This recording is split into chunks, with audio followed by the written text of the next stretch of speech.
Bonjour, je suis Axel L'Official, directrice associée executive coach chez Talentis et bienvenue à notre Minute Coaching sur développer votre intelligence émotionnelle. Est-ce que c'est possible? L'intelligence émotionnelle, c'est la capacité à rester calme sous la pression, à répondre plutôt que de réagir, mais aussi à rester dans la fluidité, dans la relation à l'autre, à vraiment rester en contact même dans des situations difficiles. Ce que l'on voit, c'est que l'intelligence émotionnelle, c'est être capable de gérer ses émotions, aussi d'exprimer ce que l'on ressent, de gérer les relations dans ces moments-là, de gérer son stress aussi. Il y a des tas de situations où en réunion, ou face à un client, ou à un moment donné qui était clé dans votre journée, vous sentez qu'il y a des tensions qui arrivent, par exemple chez l'autre. La question est comment réagir à ce moment-là. Est-ce que cela s'apprend? Ce que l'on sait, c'est qu'un manager qui a pu développer son intelligence émotionnelle, finalement, il a un phare. Il est comme un phare pour son équipe. Un phare pour lui-même déjà, mais comme un phare pour son équipe. C'est-à-dire qu'il va aider à la stabilité de son équipe.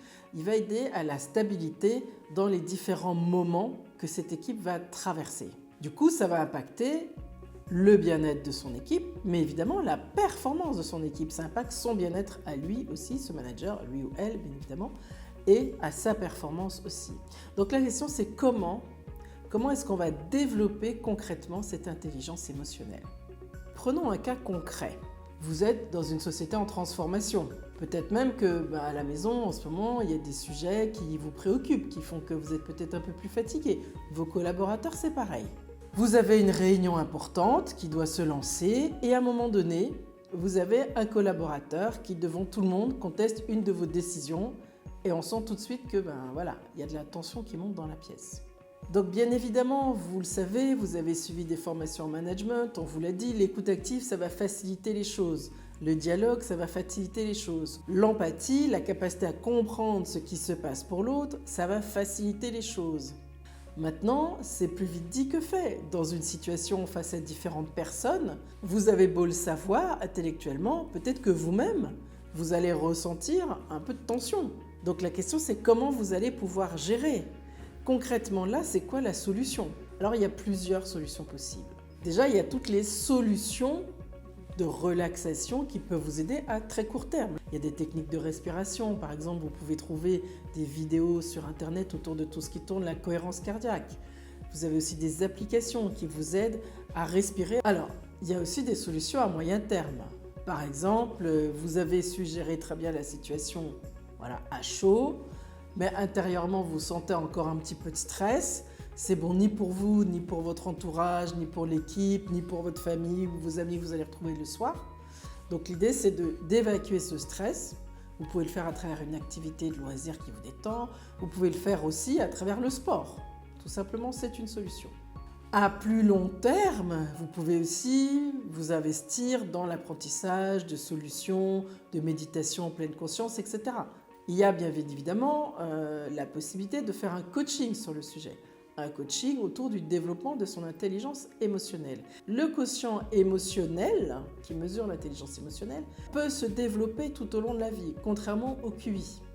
Le quotient émotionnel, on peut le développer. Ça, c'est la première bonne nouvelle. Et la deuxième bonne nouvelle, c'est qu'il a été démontré par les recherches que le quotient émotionnel est corrélé à la fois au bien-être et à la réussite professionnelle et personnelle des personnes. Donc quand on développe ce quotient émotionnel, on accroît ses chances de se sentir bien et de mieux réussir dans sa vie et dans son travail. Donc ça, c'est extrêmement intéressant. D'ailleurs, chez Talentis, nous avons plusieurs coachs, de nombreux coachs qui sont certifiés dans l'accompagnement du développement de l'intelligence émotionnelle. Et ça, c'est vraiment un angle extrêmement important qui facilite la réussite des managers. En conclusion, ce qui est important, c'est de noter que l'intelligence émotionnelle, elle est intrinsèquement liée à la connaissance de soi, à son bien-être et à sa réussite. C'est vrai pour soi, mais ça a un impact aussi pour l'équipe. La réponse à la question du début de cette vidéo, c'est que oui, l'intelligence émotionnelle se développe. C'est lié à notre capacité à prendre du recul sur nous-mêmes, sur notre façon de fonctionner et à avoir une meilleure connaissance de nous-mêmes et de nos déclencheurs et de nos forces. Donc plus vous développez votre connaissance de vos forces, votre connaissance de vos qualités, vous allez pouvoir développer votre intelligence émotionnelle et vous allez pouvoir vous adapter de mieux en mieux aux différentes situations difficiles que malheureusement nous sommes tous amenés à rencontrer professionnellement et aussi personnellement. Si vous voulez en savoir plus, je vous invite à regarder notre autre vidéo de Minute Coaching sur l'intelligence émotionnelle et à lire nos différents articles sur notre blog. À bientôt!